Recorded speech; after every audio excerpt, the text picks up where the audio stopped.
નમસ્કાર ગુજરાતના તમામ ખેડૂતોનું ફરી એકવાર હાર્દિક સ્વાગત છે। ગુજરાતની એકમાત્ર તાજા અને સચોટ ખેડૂત સમાચાર આપતી યુટ્યુબ ચેનલ જાગૃત ખેડૂત ઉપર। તો મિત્રો, એક પીએમ કિસાન સન્માન નિધિ યોજનાનો હવે 19મો હપ્તો થોડા દિવસોમાં સરકાર જાહેર કરવા જઈ રહી છે। તો તેને લઈને ખૂબ જ મહત્વના સમાચાર આવ્યા છે। આટલા ખેડૂતોને નહીં મળે પીએમ કિસાન યોજનાનો 19મો હપ્તો। જે લિસ્ટ બહાર પડવાનું છે તેમાં તમારું નામ તો નથી ને, કઈ રીતે તમારું નામ ચેક કરશો અને તમને હપ્તો મળશે કે નહીં તે આપણે અગાઉથી કઈ રીતે જાણી શકીએ છીએ મિત્રો, સંપૂર્ણ માહિતી વિડીયોમાં આપણે આપવાના છીએ। તો વિડીયોના અંત સુધી નિહાળજો। ભારત સરકારની પીએમ કિસાન સન્માન નિધિ યોજના, જે કેન્દ્ર સરકાર દ્વારા કરવામાં આવેલા તમામ પ્રયાસોને કારણે 18મા હપ્તામાં લાભ મેળવનારાની સંખ્યા હવે 9.58 કરોડ જેટલી થઈ ગઈ છે। એટલે કે 18મો હપ્તાનો લાભ 9.58 કરોડ જેટલા ખેડૂતોએ મેળવ્યો હતો। ગયા વર્ષે ઓક્ટોબર મહિનામાં દેશના વડાપ્રધાન નરેન્દ્ર મોદીએ પીએમ કિસાન યોજનાના 18મા હપ્તાના 2000 રૂપિયા ખેડૂતોના ખાતામાં ટ્રાન્સફર કર્યા હતા અને હવે ખેડૂતોને 19મો હપ્તો આપવામાં જઈ રહ્યા છે। ત્યારે ખેડૂતો હવે 19મા હપ્તાની આતુરતાથી રાહ જોઈ રહ્યા છે। પીએમ કિસાન યોજનાનો લાભ બધા ખેડૂતોને નથી મળવાનો, માત્ર એ ખેડૂતોને મળે છે જે અમુક શરત પૂરી કરે છે અને બધા પાત્ર જમીનધારક ખેડૂતો જેઓ હજુ પણ પીએમ કિસાન યોજનાની લાભથી વંચિત છે તેઓ pmkisan.government.in સત્તાવાર વેબસાઇટની મુલાકાત લઈ શકે છે, જેમાં ફાર્મર કોર્નર હેઠળ સ્વનોંધણી દ્વારા ઓનલાઈન અરજી કરી શકે છે। નોંધણી અને શરત પૂરી કર્યા વિના તમને યોજનાનો લાભ નહીં મળે। પીએમ કિસાન માટે અરજી કરનાર અરજદાર પાસે પોતાની ખેતીની જમીન હોવી જોઈએ। અરજદારના નામે નોંધણી 1 ફેબ્રુઆરી 2019 પહેલાંની હોવી જોઈએ। તેનું બેંક ખાતું આધાર કાર્ડ સાથે લિંક કરેલું હોવું જોઈએ અને એનપીસીએલ અને ડીબીટી સક્ષમ હોવું જોઈએ। પીએમ કિસાન સન્માન નિધિ યોજનાનો લાભ દર વર્ષે 6000 રૂપિયાની ચૂકવણી સાથે મળે છે અને રકમ ખેડૂતોને 2000 રૂપિયાના 3 હપ્તામાં આપવામાં આવી રહી છે। પ્રધાનમંત્રી કિસાન સન્માન નિધિ યોજના હેઠળ અત્યાર સુધીમાં ખેડૂતોને 3.46 લાખ કરોડ રૂપિયાથી વધારેની રકમ આપવામાં આવી છે। દેશના 11 કરોડથી વધુ ખેડૂતોને 18 હપ્તામાં યોજનાનો લાભ મળ્યો છે। આટલા લોકોને યોજનાનો લાભ નહીં મળે મિત્રો, જે ખેડૂતોના પરિવારમાં એક સભ્ય પહેલેથી જ યોજનાનો લાભાર્થી છે તેમને લાભ નહીં મળે। જેમની પાસે પોતાની ખેતીની જમીન નથી તેમને પણ લાભ નહીં મળે। અરજદારની ઉંમર 1 ફેબ્રુઆરી 2019ના રોજ 18 વર્ષથી ઓછી ન હોવી જોઈએ। અરજદાર સંસ્થાકીય જમીનનો માલિક હોય। અરજદાર કે તેના પરિવારના સભ્યમાંથી કોઈ સભ્ય એનઆરઆઈ એટલે કે વિદેશમાં રહેતા હોય। પરિવારનો કોઈ પણ સભ્ય બંધારણીય પદ પર છે અથવા તો ધરાવે છે, એટલે કે કોઈ ધારાસભ્ય છે અથવા તો કોઈ સંસદીય પદ ધરાવે છે કે અથવા તો કોઈ સરકારી પદ ઉપર હોય તો પણ તેમને લાભ નહીં મળે। પરિવારનો સભ્ય ભૂતપૂર્વ કે વર્તમાન કેન્દ્રીય કે રાજ્ય મંત્રી રહી ચૂક્યા હોય। પરિવારનો સભ્ય જિલ્લા પરિષદનો અધ્યક્ષ, મ્યુનિસિપલ કોર્પોરેશનનો મેયર, લોકસભા, રાજ્યસભા કે વિધાનસભાનો વર્તમાન કે ભૂતપૂર્વ સભ્ય હોય। પરિવારનો કોઈ પણ સભ્ય કેન્દ્ર અથવા રાજ્ય સરકારના વિભાગો અને પ્રાદેશિક કચેરીઓ, જાહેર ક્ષેત્રના ઉપક્રમોમાં કાર્યરત અથવા તો નિવૃત્ત અધિકારી અથવા તો કર્મચારી હોવો જોઈએ। વર્ગ 4ના કર્મચારીઓને બાદ કરતા સરકાર હેઠળ કાર્યરત સ્વાયત્ત સંસ્થાઓના વર્તમાન અને ભૂતપૂર્વ અધિકારી અને કર્મચારી ન હોવા જોઈએ। વર્ગ 4ના કર્મચારી સિવાય પરિવારનો કોઈ પણ સભ્ય ઉપરોક્ત કલમમાં ઉલ્લેખિત સંસ્થાના નિવૃત્ત કર્મચારી હોવો જોઈએ, જેમનું માસિક પેન્શન 10,000 કે તેથી વધુ હોય। આવા તમામ લોકોને મિત્રો લાભ નહીં મળે। જે વ્યક્તિના પરિવારના સભ્યોએ પાછલા વર્ષમાં આવકવેરો ભર્યો છે, એટલે કે ઇન્કમ ટેક્સ રિટર્ન ભર્યું છે, પરિવારનો કોઈ પણ સભ્ય ડૉક્ટર, એન્જિનિયર, વકીલ, સીએ એટલે કે ચાર્ટર્ડ એકાઉન્ટન્ટ, આર્કિટેક્ટ સંબંધિત વ્યવસાય સંસ્થામાં નોંધાયેલા હોય અને જો પ્રેક્ટિસ કરતા હશે તો પણ તેમને આ હપ્તાનો લાભ નહીં મળે। અને બીજી એક મહત્વની જાહેરાત છે કે કેવાયસી કરવું ફરજિયાત છે। પ્રધાનમંત્રી કિસાન સન્માન નિધિ યોજનાનો લાભ મેળવવા માટે ઓનલાઈન કેવાયસી કરવું ફરજિયાત છે અને તેના દ્વારા ખેડૂતો તેમના આધાર કાર્ડ યોજનાની સાથે લિંક કરી શકે છે, જેના દ્વારા રકમ સીધી તેમના ખાતામાં ટ્રાન્સફર કરવામાં આવે છે। ખેડૂતોએ તેમનું કેવાયસી કરાવવું પડશે અને કેવાયસી નહીં કરાવ્યું હોય તો યોજનાના લાભ ઉપલબ્ધ નહીં થાય। વધુ માહિતી માટે તમે ખેડૂત સલાહકાર, કૃષિ સંયોજક, બ્લોક કૃષિ અધિકારી, પેટા વિભાગીય કૃષિ અધિકારી, જિલ્લાના કૃષિ અધિકારીનો સંપર્ક કરી શકો છો। અને યોજનાનો લાભ મિત્રો આપણે અગાઉ વાત કરી તે રીતે પરિવારના કોઈ પણ એક જ સભ્યને મળવાનો છે। ઘઉંની ટેકાના ભાવે ખરીદી થવાની છે મિત્રો. ખેડૂતોએ ઓનલાઈન નોંધણી માટે ગ્રામ પંચાયતનો સંપર્ક કરવાનો છે. ઘઉંની ટેકાના ભાવે ખરીદી ચાલુ થવાની છે. તો ટેકાના ભાવે જે કોઈ પણ ખેડૂત મિત્રો ઘઉં વેચવા માંગતા હોય તેમના માટે ખૂબ જ મહત્વના સમાચાર સામે આવ્યા છે. ખેડૂતો તેમના ખેત ઉત્પાદનના પોષણક્ષમ ભાવ મળી રહે તે માટે રવિ ઋતુ 2025-26માં રાજ્ય સરકાર દ્વારા લઘુત્તમ ટેકાના ભાવે 2425 રૂપિયા પ્રતિ ક્વિન્ટલ ઘઉંની ખરીદી થવાની છે. ગુજરાત રાજ્ય નાગરિક પુરવઠા નિગમ લિમિટેડ દ્વારા ખરીદી કરવામાં આવશે. તો લઘુત્તમ ટેકાના ભાવે ઘઉંનું વેચાણ કરવા ઈચ્છતા ખેડૂત ભાઈઓ ઓનલાઈન નોંધણી સમગ્ર રાજ્યની અંદર સ્થાનિક ગ્રામ્ય કક્ષા એટલે કે પોતાના ગ્રામ પંચાયતના વીસી મારફતે કરાવી શકે છે. નોંધણી કરાવવા માટે મિત્રો તમારે આધાર કાર્ડની નકલ, ગામ નમૂનો 7/12/8 અને ઉતારો જે તમારો અદ્યતન એટલે કે લેટેસ્ટ હોવો જોઈએ. ખેડૂતના બેંક ખાતાની વિગત જેમ કે પાસબુકની નકલ અથવા તો કેન્સલ કરેલા ચેકની નકલ સાથે લઈ જવાની છે. પાક લઘુત્તમ ટેકાના ભાવે વેચાણ કરવા ઈચ્છુક ખેડૂતોએ ગ્રામ પંચાયતનો સંપર્ક કરીને ફરજિયાત નોંધણી કરવાની છે અને ખેડૂતોએ ખરીદી સમયે પોતાનું આધાર કાર્ડ ઓળખપત્ર સાથે રાખવાનું છે. બાયોમેટ્રિક ઓથેન્ટિકેશન દ્વારા જ ખેડૂત ખાતેદાર જથ્થાની ખરીદી કરવામાં આવશે અને જો તમે નોંધણી સમયે ખોટા ડોક્યુમેન્ટ અપલોડ કરવામાં આવશે તો આવા કિસ્સામાં તેમનો ક્રમ રદ થશે અને તેમને આગળ ક્યારેય પણ ક્રમમાં નહીં લેવામાં આવે અને તેમને ટેકાના ભાવે ખરીદીનો લાભ નહીં મળે. નોંધણી માટે જો કોઈ મુશ્કેલી જણાય છે તો હેલ્પલાઇન નંબર 8511-1717-18 અને 8511-1717-19 પર ખેડૂત મિત્રો સંપર્ક કરી શકે છે. અત્યાર સુધીનું સૌથી મોટું ખેડૂત આંદોલન ભારત દેશમાં ચાલી રહ્યું છે ત્યારે સર્વપ્રથમ મોટા સમાચાર આવી રહ્યા છે આપણી ચેનલ ઉપર મિત્રો. ખનોરી બોર્ડર ઉપર તણાવ વધ્યો છે અને ડલ્લેવાલ ખેડૂત આગેવાનના સમર્થનમાં 111 ખેડૂતો આમરણાંત ઉપવાસ પર બેઠા છે અને ભારે પોલીસ બળ તૈનાત સરકાર દ્વારા કરવામાં આવ્યું છે.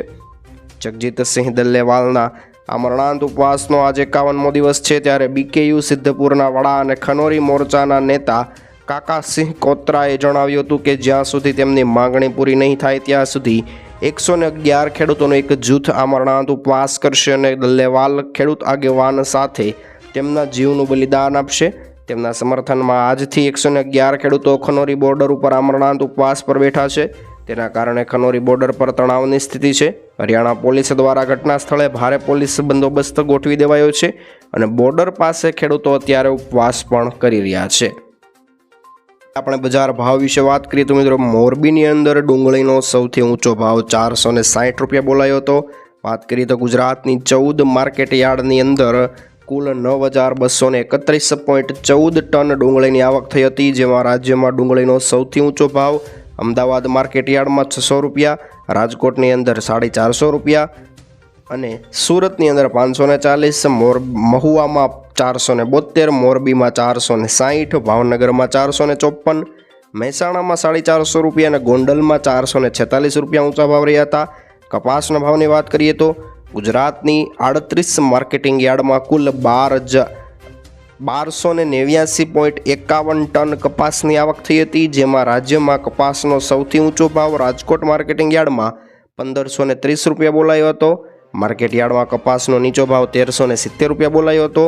આ સિવાય રાજપીપળામાં 1530 રૂપિયા પ્રતિ મણ, ધ્રોલમાં 1523 રૂપિયા, ભેસાણમાં 1521 રૂપિયા, જસદણમાં 1520 રૂપિયા, બગસરામાં 1516 રૂપિયા, રાજુલામાં 1512 રૂપિયા અને ગોંડલમાં 1476 રૂપિયા જેવો ઊંચો ભાવ બોલાયો હતો. તો બગસરામાં મગફળીના ભાવ વિશે વાત કરીએ અને ગુજરાતની 31 માર્કેટ યાર્ડમાં શું ભાવ રહ્યા હતા તેની વાત કરીએ તો ગુજરાતની 31 માર્કેટ યાર્ડમાં મગફળીની કુલ આવક 1873.41 ટન થઈ હતી, જેમાં રાજ્યમાં મગફળીનો સૌથી ઊંચો ભાવ બગસરા માર્કેટ યાર્ડમાં 1456 રૂપિયા બોલાયો હતો. રાજકોટ માર્કેટ યાર્ડમાં ઊંચો ભાવ 1260 અને રાજકોટમાં નીચો ભાવ 940 બોલાયો હતો. આ સિવાય વ્યારામાં 1380 રૂપિયા, તલોદમાં 1340, ભાવનગરમાં 1250 રૂપિયા, ધાનેરામાં 1202 રૂપિયા, અમરેલીમાં 1197 રૂપિયા, મોડાસામાં 1191 રૂપિયા અને ગોંડલ માર્કેટ યાર્ડમાં 1141 રૂપિયા ઊંચા ભાવ બોલાયા હતા. મિત્રો, PM કિસાન યોજનાના નામે અત્યારે સાયબર છેતરપિંડી ચાલી રહી છે, તો તમારે આટલી સાવચેતી રાખવાની છે. શું સાવચેતી રાખવાની છે? તો દેશભરના લાખો ખેડૂતો PM કિસાન સન્માન નિધિ યોજનાના 19મા હપ્તાની રાહ જોઈ રહ્યા છે, ત્યારે સાયબર છેતરપિંડીએ ખોટા સંદેશો મોકલીને ખેડૂતો સાથે છેતરપિંડી કરવાનું શરૂ કરી દીધું છે. ખાસ કરીને ખેડૂતોના મોબાઈલ ફોન પર મોકલવામાં આવતા સંદેશાઓમાં લિંક આપવામાં આવે છે અને જેના પરથી ખેડૂતોની લિંક ખોલતા જ તેમનું બેંક ખાતું ખાલી થઈ શકે છે। હૈદરાબાદની અંદર એક આવો કિસ્સો સામે આવ્યો છે, જ્યાં એક ખેડૂતે નકલી લિંક પર ક્લિક કર્યા બાદ તેના ખાતામાંથી અંદાજિત 1.9 લાખ રૂપિયા જેટલી મોટી રકમ ગુમાવી દીધી હતી। છેતરપિંડી ન થાય તેના માટે સરકાર દ્વારા અમુક પગલાં લેવાનું સૂચવવામાં આવ્યું છે। તે શું છે જાણીએ તો મિત્રો, અજાણી લિંક પર ક્યારેય પણ ક્લિક ન કરશો। પીએમ કિસાન યોજનાની માહિતી માત્ર અધિકારિક વેબસાઇટ એટલે કે pmkisan.government.in પરથી જ મેળવવાની છે। ક્યારેય પણ કોઈ પણ મેસેજ, કોલ કે ઈમેલ દ્વારા તમારી અંગત માહિતી કોઈ પણ વ્યક્તિને મોકલવાની નથી અને તમારે કોઈ પણ વ્યક્તિને શેર નથી કરવાની। કૃષિ મંત્રાલય દ્વારા કાર્યવાહી કરવામાં આવી છે મિત્રો। સરકારે ખોટા લાભાર્થીઓ સામે કડક કાર્યવાહી કરી છે। ઘણા ખેડૂતોને લાભાર્થી યાદીમાંથી પણ બાકાત રાખવામાં આવ્યા છે। જેટલા પણ ખેડૂતો છે જે ખોટી રીતે પીએમ કિસાન યોજનાનો હપ્તો મેળવી રહ્યા છે, તેવા લોકોને બાકાત રાખવામાં આવ્યા છે અને ખેડૂતો પાસેથી રકમ પરત લેવામાં આવી રહી છે। 19મો હપ્તો ટૂંક જ સમયમાં રિલીઝ થઈ શકે છે અને એવી અપેક્ષા છે કે દિલ્હીની ચૂંટણી પહેલાં પીએમ કિસાન યોજનાનો 19મો હપ્તો બહાર પાડવામાં આવી શકે છે। ખેડૂતોને સાવધાન રહેવા અને કોઈપણ પ્રકારની છેતરપિંડી ટાળવાની સલાહ આપવામાં આવી રહી છે। તો પીએમ કિસાન સન્માન નિધિ યોજનાનો 19મો હપ્તાની વાત કરી આપણે, તો હવે મિત્રો જે યોજનાની અંદર 6,000 રૂપિયા આવતા હતા તેના બદલે હવે કદાચ 10,000 રૂપિયા આપવાની જાહેરાત થઈ શકે છે, કારણ કે વર્ષ 2025 શરૂ થઈ ગયું છે અને હવે 1 ફેબ્રુઆરી 2025ના રોજ રજૂ થનારા બજેટમાંથી ખેડૂતોને ઘણી બધી આશા છે। ત્યારે પ્રધાનમંત્રી કિસાન સન્માન નિધિ યોજના અંતર્ગત મળનારો વાર્ષિક 6,000 રૂપિયાનો હપ્તો વધારીને 10,000 રૂપિયા થાય તેવી ચર્ચા ચાલી રહી છે। આ બજેટ મોદી સરકારના 3જા કાર્યકાળનું પ્રથમ પૂર્ણ બજેટ છે। ત્યારે ખેડૂતોની નજર નાણામંત્રી નિર્મલા સીતારમણની સંભવિત જાહેરાત ઉપર છે। ખેડૂતો અને એક્સપર્ટનું માનવું છે કે મોંઘવારી અને ખેતીના વધતા ખર્ચને કારણે 6,000 રૂપિયાની મદદ પૂરતી થતી નથી। વધુ રકમ મળશે તો ખેડૂતો વધુ સારું રોકાણ કરશે અને સાથે જ આ પગલાં દ્વારા ગ્રામીણ અર્થવ્યવસ્થા પણ મજબૂત બનશે। સરકાર પણ આ રકમને 10,000 રૂપિયા કરવા પર વિચારણા કરી રહી છે, પરંતુ હજુ સુધી કોઈ પણ નિર્ણય લેવામાં નથી આવ્યો। જો બજેટ 2025માં પીએમ કિસાન યોજનાની રકમ વધારવાની જાહેરાત થાય છે તો તે લાખો ખેડૂતો માટે ખૂબ જ મોટી રાહત છે। વધુ નાણાકીય સહાયથી ખેડૂતો તેમની કૃષિ પ્રવૃત્તિમાં મદદ મળશે અને પોતાની આર્થિક સ્થિતિ સુધારી શકશે। ખેડૂતોને આશા છે કે સરકાર તેમની લાંબા સમયથી ચાલી આવતી માંગો પૂરી કરશે અને જો રકમ વધારવામાં આવે છે તો તેનાથી ન માત્ર ખેડૂતોને રાહત મળશે, પરંતુ અગ્રમી ગ્રામીણ વ્યવસ્થા પણ મજબૂત બનવાની છે અને બજેટ 2025માં નિર્ણયથી લાખો ખેડૂતોના જીવનમાં બદલાવ આવી શકે છે। બીજી વાત કરીએ તો મિત્રો, જો તમે પીએમ કિસાન સન્માન નિધિ યોજનાના ફોર્મ ભરતી વખતે 4 ભૂલ કરેલી હશે તો અટકી જશે હવેથી તમારો હપ્તો અને ક્યારેય પણ હપ્તો નહીં આવે। પીએમ કિસાન યોજનાનો 19મો હપ્તો ટૂંક જ સમયમાં ખેડૂતોના ખાતામાં જમા કરવામાં આવશે। 18મા હપ્તામાં ખેડૂતોના ખાતામાં 2,000 રૂપિયાની રકમ મોકલવામાં આવી હતી। જો કે ઘણા બધા ખેડૂતો એવા છે કે જે યોજનાના લાભથી વંચિત રહ્યા હતા। કેટલીક ભૂલોને કારણે 18મા હપ્તાના પૈસા ખેડૂતોના ખાતામાં પહોંચ્યા ન હતા। જો તમે પણ લાભાર્થી ખેડૂતો છો તો તમારા માટે એ જાણવું ખૂબ જ મહત્વપૂર્ણ છે કે એવું તે શું કરવું કે તમારા ખાતામાં 19મો હપ્તો સમયસર પહોંચી જાય। તો તમારે જરૂરી માર્ગદર્શિકાનું પાલન કરવાનું છે મિત્રો। સરકાર દ્વારા આપવામાં આવેલી માર્ગદર્શિકાનું પાલન નહીં કરો તો આગામી હપ્તાથી તમે વંચિત રહી શકો છો। પીએમ કિસાન યોજના સાથે સંકળાયેલા ખેડૂતો KYC નથી કરાવતા તો તમે હપ્તાથી વંચિત રહી શકો છો। નિયમ મુજબ તમારે હપ્તો મેળવવા માટે આટલી વસ્તુની જરૂરી છે કે તમે પીએમ કિસાન યોજનાની સત્તાવાર વેબસાઇટ પર જવાનું છે, OTP દ્વારા તમારે KYC કમ્પ્લીટ કરવાનું છે। બીજું કે તમે એવા ખેડૂત છો કે જેમના જમીન રેકોર્ડ હજુ સુધી ચકાસવામાં નથી આવ્યા તો તમે પણ પીએમ કિસાન યોજનાના હપ્તાથી વંચિત રહી શકો છો। તમે જિલ્લા કૃષિ કચેરીની મુલાકાત લઈને તમારા જમીન રેકોર્ડની ચકાસણી પૂર્ણ કરી શકો છો। જો તમે ફોર્મ ભરતી વખતે મિત્રો કોઈ પણ જાતની ભૂલ કરેલી હશે તો તમને હપ્તાની રકમમાંથી વંચિત રાખવામાં આવી શકે છે। તમારો બેંક એકાઉન્ટ નંબર ખોટો હશે તો પણ તમારો હપ્તો અટકી જશે। આધાર કાર્ડ બેંક ખાતા સાથે લિંક નહીં હોય તો પણ હપ્તો અટકી જશે। આમાંથી જો તમારી કોઈ પણ ભૂલ હશે તો તમે હપ્તાના લાભમાંથી વંચિત રહી શકો છો। પીએમ કિસાન યોજનાની સત્તાવાર વેબસાઇટ પર જઈને તમે લાભાર્થીની યાદીમાંથી તમારું નામ અને સ્થિતિ ચકાસી શકો છો। ઉપરાંત પીએમ કિસાન સન્માન નિધિ યોજનાનો લાભ લેવા માટે ઈ કેવાયસી કરાવવું ખૂબ જ મહત્વપૂર્ણ છે. જો તમે ઈ કેવાયસી નથી કરાવી તો તમારા હપ્તા અટકી જશે. જેમણે ઈ કેવાયસી કર્યું ન હતું તેમનો 18મો હપ્તો રોકવામાં આવ્યો હતો. ઈ કેવાયસી માટે તમે તમારા નજીકના CSC સેન્ટર પર જઈને જન સુવિધા કેન્દ્ર પર અથવા તો સત્તાવાર પોર્ટલ દ્વારા તમે કરાવી શકો છો. આધાર કાર્ડ બેંક ખાતા સાથે તમારું લિંક કરવું ખૂબ જ જરૂરી છે. આવી સ્થિતિમાં જો આધાર કાર્ડ બેંક ખાતા સાથે લિંક નહીં હોય તો તમારો 19મો હપ્તો અટવાઈ જશે. લાભાર્થી ખેડૂતોએ પોતે મૂળભૂત ચકાસણી કરાવવી પણ જરૂરી છે. મિત્રો, યોજનાની સાથે જોડાયેલા લાભાર્થી ખેડૂતોએ મૂળભૂત ચકાસણી કરાવવી ખૂબ જ જરૂરી છે. જો મૂળભૂત ચકાસણી પૂર્ણ નહીં થાય તો તેમનો હપ્તો અટકી જશે. મોદી સરકાર દર 4 મહિને હપ્તો મોકલી રહી છે. તો યોજનાનો હપ્તો 18મો હપ્તો 5 ઓક્ટોબર 2024 આપ્યો હતો અને અર્થ એ થાય છે કે PM કિસાન યોજનાનો 19મો હપ્તો ખૂબ જ જલ્દીથી ફેબ્રુઆરી મહિનાની શરૂઆતમાં આવી શકે છે. દેશના 13 કરોડ ખેડૂતો યોજનાનો લાભ મેળવી રહ્યા છે અને સરકારે હજુ સુધી PM કિસાન સન્માન નિધિના 19મા હપ્તા પર પ્રકાશન અંગે કોઈપણ જાતની સત્તાવાર જાહેરાત નથી કરી. ખેડૂતોને મિત્રો 15 લાખ રૂપિયા જેટલી મોટી રકમની સહાય સરકાર કરી રહી છે. ખેડૂતોને મદદ કરવા માટે સરકાર આપશે 15 લાખ રૂપિયા. તમે પણ PM કિસાન યોજનાનો લાભ લઈ રહ્યા છો તો તમારા માટે એક સારા સમાચાર છે. વાસ્તવમાં કેન્દ્ર સરકાર ખેડૂતો પર મહેરબાન થઈ ગઈ છે. ખેડૂતોની આવક વધારવા અને દેવામાંથી મુક્તિ મળે તે માટે સરકાર પ્રયત્ન કરી રહી છે અને સરકારના પ્રયત્ન હેઠળ સરકાર ખેડૂતોને નવો ખેતીનો બિઝનેસ એટલે કે ખેતીને લગતો કોઈ પણ ધંધો શરૂ કરવા માટે 15 લાખ રૂપિયા જેટલી મોટી રકમ આપી રહી છે. તેનું નામ છે PM કિસાન FPO યોજના. આવો જાણીએ કઈ રીતે તમે યોજનાનો લાભ લઈ શકો છો. તો મિત્રો, ખેડૂતોને આર્થિક મદદ માટે PM કિસાન FPO યોજનાની શરૂઆત સરકારે કરી છે. ફાર્મર પ્રોડ્યુસ ઓર્ગેનાઇઝેશનને 15 લાખ રૂપિયા આપવામાં આવશે અને સરકાર દેશભરના ખેડૂતોને નવો ધંધો શરૂ કરવા માટે આ રકમ પ્રોત્સાહિત રકમ તરીકે આપી રહી છે. બીજી એક યોજનાની વાત કરીએ તો સરકાર ઘરઘંટી ખરીદવા માટે 15,000 રૂપિયા આપી રહી છે. ગુજરાત સરકાર દ્વારા માનવ કલ્યાણ યોજના અંતર્ગત સ્વરોજગાર લક્ષી યોજનાઓ અમલમાં મૂકવામાં આવી છે અને તેમાં ઘરઘંટી સહાય યોજનાનો મુખ્ય ઉદ્દેશ ગુજરાતમાં સ્વરોજગારને પ્રોત્સાહન આપવાનો છે. આ યોજના હેઠળ ગુજરાતમાં સ્વરોજગારને પ્રોત્સાહન મળશે અને સરકાર લાભાર્થીઓને ઘરઘંટી ખરીદવા માટે 15,000 રૂપિયાની આર્થિક સહાય પૂરી પાડવાની છે.